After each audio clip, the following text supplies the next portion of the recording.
Kim. I'm Brad. We're 6260 Honda, California, and today we're at Disney's California Adventure to kick off the holiday season. Yeah, so we're gonna go try some food, I think. So it's a festival of the holidays kicks off today, so we're gonna have some festive treats. Okay, let's get going and get some yum-yums in our tum-tums. And we're gonna take a look at all the fun holiday stuff that popped up. So let's go. Let's go.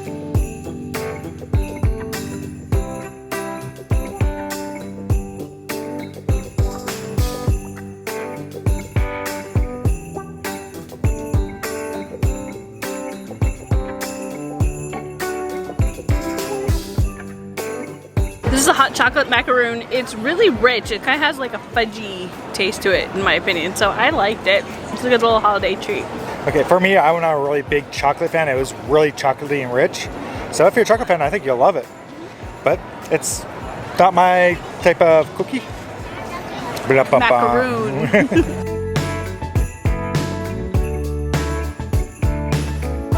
First, we have a cold brew churro. It's supposed to have like toffee on top. Doesn't look quite like the pictures they show. We have the beef Wellington reconstructed and a Reuben tater tots. All right. So let's enjoy. All right, so the beef Wellington reconstructed, I've liked it better in other years. This year just wasn't as good. It tastes saltier. So that's kind of sad because I was really looking forward to that one. The Reuben, I don't care for Reuben, but I really didn't like it. That's probably a personal preference thing. But so the churro coffee, the cold brew, won out. Okay, so for me, the Wellington, which you kind of see, the puff pastry wasn't like it's been in years past. It's not centered. It was a lot better. It was really salty, and Kim was right. They overwhelmed the salt it seemed this year. As far as the tater tot Reuben, I actually like it. I like Reuben, I like cabbage, I like all of it about it. So hey, to me, that's a winner. Then the coffee. It tasted like a cinnamon iced coffee to me. I'm not a big fan of cold brew coffee, so maybe that's just me. Yeah, I saw I had some toffee bits go into it too. Okay, so there you go.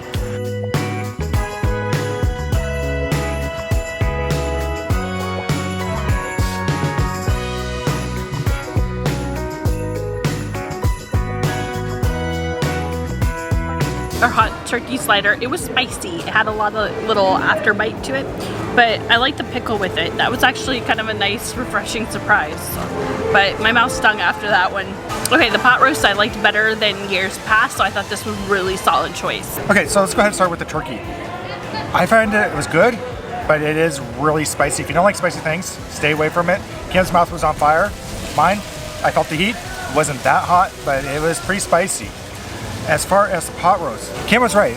In past years, this has been really salty and it hasn't been that salty. Really, it's a great, I think right now, out of everything that we've had so far, and I know it's early, that's my favorite. Okay, so that's the one to beat. Yep, okay, let's go find what we're gonna get next. For favorite things, Kim and I got the holiday stuffing mac and cheese, which we both find kind of dry and crunchy and not really creamy or cheesy tasting. From Merry Mashups, we got the Carnitas mac and cheese and the Merry Holiday Mix. So I see little marshmallows like Chex Mix and fun little stuff. So this looks amazing. Actually, we might save this for later in the day as a little treat. So the Carnitas mac and cheese I thought was spicy. I didn't care for it because I don't like spicy stuff. So that's, I'm a little hard when it comes to spicy stuff. I'm not a fan. I really liked it. It wasn't over spicy. To me, the turkey breast, hot wing turkey breast, I can't remember what it was called. It was a hot turkey sandwich. Yeah, was a lot more spicy. This actually has a nice spice to it. It puts you a little warm, but not too hot. I really like to have the dry corn on it. What's spicy is the queso or the cheese sauce I would put it. Other than that, the pork's pretty mild. Everything tasted really good to me, so I would recommend it.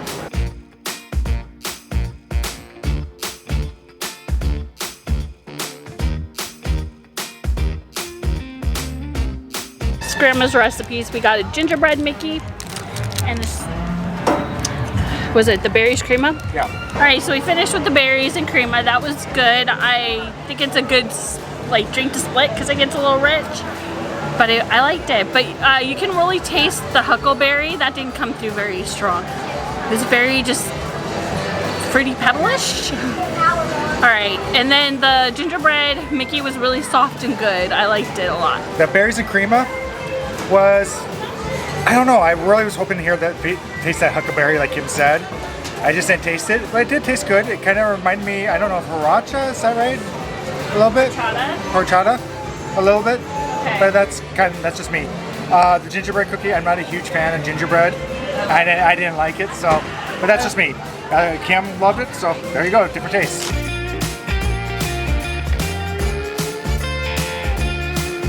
Alright, so we went to Holiday Duets. We got the pork belly adobo with garlic rice and the shrimp and grits.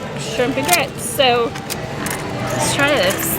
Pork belly adobo was good, but I felt like it had a lot of sauce. I thought the rice was good. I would get it again. I tried the shrimp and grits that Brad got. It is a little salty, but Brad's shrimp and grits I didn't care for. It has that Cajun kind of taste for it, and to me it's spicy, and I'm really sensitive to that. So that might be a personal preference, but if you're like me and really sensitive to spicy, that may not be a good choice for you. I couldn't eat the adobo because I have an allergy, so fortunately, gotta take Kim's word for it. Although she did say it was a little salty, so there you go. Shrimp and grits, actually I really like it, but I wish I had more spice. To me, it's not spicy at all. Really has good flavor. The sausage is good, but really from everything I've had for shrimp and grits, sausage stuff is usually a lot more spicy here, but I really do like it. So there we go. So what we're gonna do is here a little bit, we'll wrap up, tell you our favorites, tell you our tips, tricks, and everything else. So please like, subscribe, and follow along with our Hana, and we'll be right back. Alright, so we're gonna go over with you what our thoughts were for Festival of the Holidays and our tips. Yeah, so obviously we made it back home. We're not there anymore. So let's go ahead and start with, I think we need to start with what our favorite foods were. Okay, for me that was really easy. It was the beef pot roast on a potato roll from the Winter Sliderland. That was a real close second for me. Okay, what was your first? My first was carnitas mac and cheese. I cannot say the first word. My Spanish is terrible. And it was from Mary Mashup. Yeah, and what it was really creamy. It was a new flavor. It was, the carnitas were great. It was just a good spicy dish. I really love it. And that's what would make me not like it, is I'm really sensitive to spicy. Mm-hmm. And so talking about new dishes, well, that's kind of the thing this year, is there really wasn't a whole lot of newer dishes. Yeah, it seemed like they kept most of the 2019 menu intact and only added a couple of new things, which we did try a couple of new things, as you saw. Oh, you know, the one thing I didn't review was the holiday mix, and that was also from the Mary Mashup. Oh, okay. And I tried it. It's really sweet. It does kind of have a holiday flavor. It has a Chex Mix and some M&Ms and things like that in it. It's a little pricey for what it is, but you know, it is Disney prices. And talking about booths, there's only one booth we didn't do this year. And it's because we've had it before and we've reviewed it before. Yeah. And so we feel confident in saying at the Brew and Bites, it's the Impossible Chorizo Queso Fundido. And we've liked it, and it's a decent dish. Yeah, and it's actually been there for, what, 3 different festivals now? 2 yeah. or 3? So it wasn't anything a big change for us to try it again. So that's kind of something that we both felt in talking about it, is that we felt this festival, it needs a little spruce next year. What was your most disappointing dish that you've had? Okay, for me that was from Twist on Tradition food booths, the reimagined beef brisket Wellington. We've had it before. It was better in previous years, so I was expecting its previous level, and so I was really disappointed in that. I totally agree, because we've had it past years. Again, this was something that we've had a few times, and it's been really good.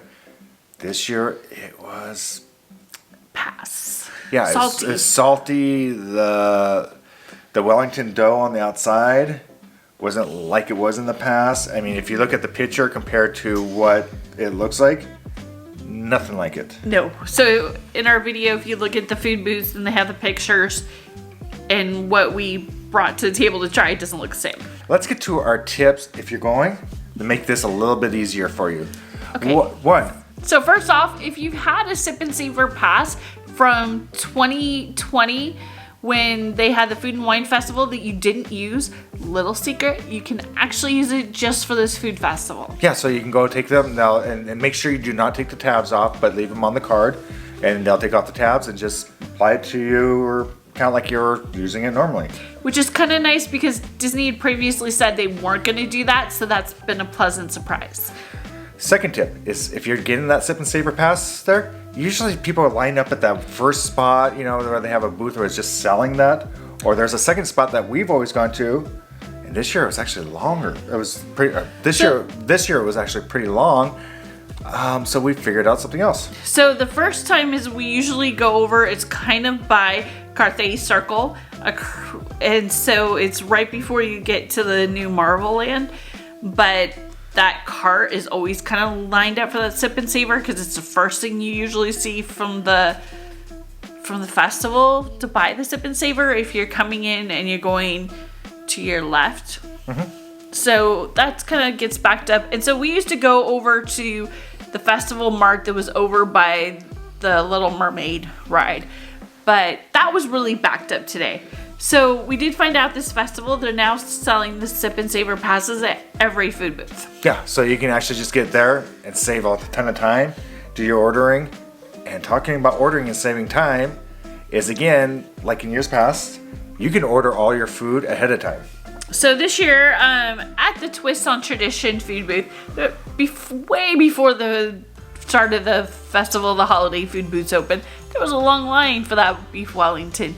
So we actually went to another booth and literally rang up all of what we wanted from different food booths and did it once, and it saved time throughout the whole day. And when we went back, we just took the receipts with us and showed them, and they gave us the food booth. We didn't have to wait in line for our pickup food. And some of those food booths were long, and it was just a lot easier. It is. One of the cool things is, I will say, is sometimes it's kind of fun at these food festivals to try something you wouldn't normally try. Mm-hmm.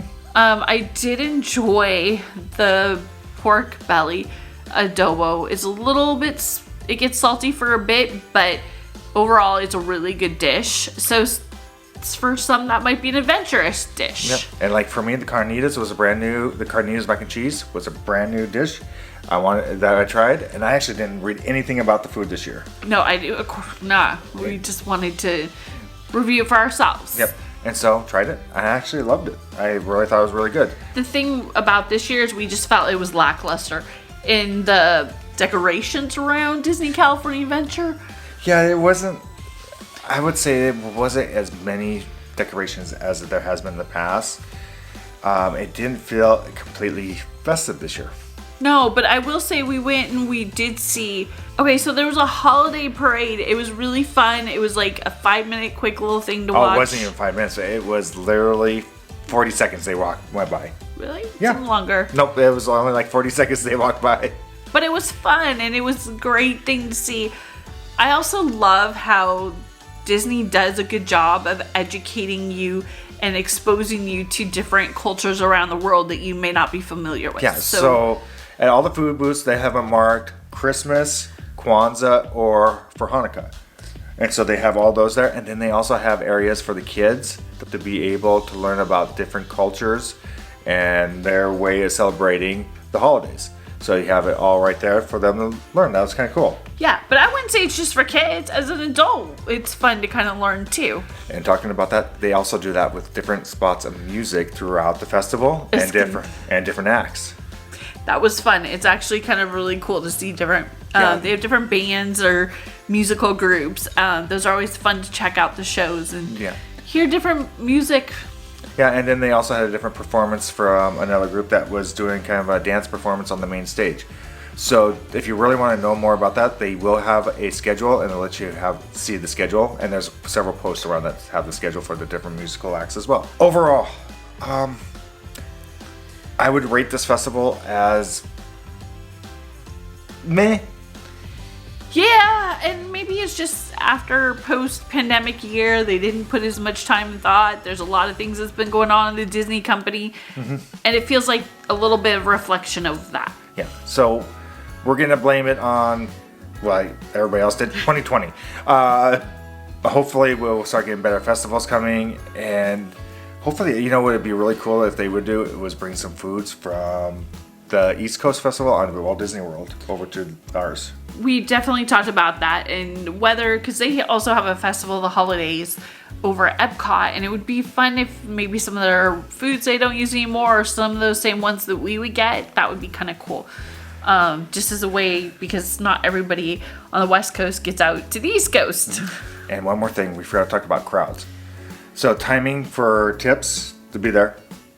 For timing to be there is right when the booth started opening. They started opening about 10:30 to 11 o'clock, and there was a lot of people.